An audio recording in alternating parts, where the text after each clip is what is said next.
The Syrian civil war rages on. There are an estimated 6.5 million displaced within Syria, 9.3 million in need of aid, of which more than half are estimated to be children. And there are also 2.2 million Syrian refugees in Lebanon.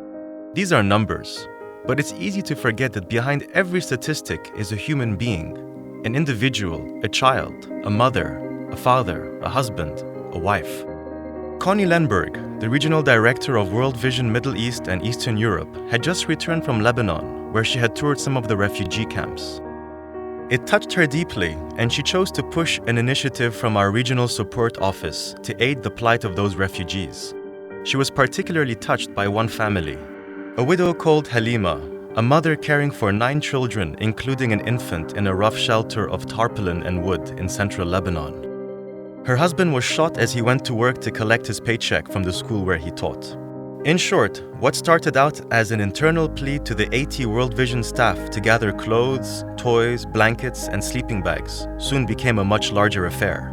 With an overwhelming response from the staff and their friends, World Vision went from sending a dozen suitcases to a complete container load. Karl Haddad, a World Vision employee, and Elena Papa, the director of the Joy Project, coordinated the realization of this response. Over a dozen schools, universities, and shops amassed a container load of assorted items to ensure that at least for a few thousand more refugees, the cold would be more bearable, and that they would know that there are those out there who care for them and their children's well-being. Almost 40 volunteers from World Vision, the University of Nicosia, many schools, friends, and family spent 7 hours sorting, packing, boxing, and loading the container. 228 boxes and suitcases were filled from the piles of unsorted items into their appropriate boxes.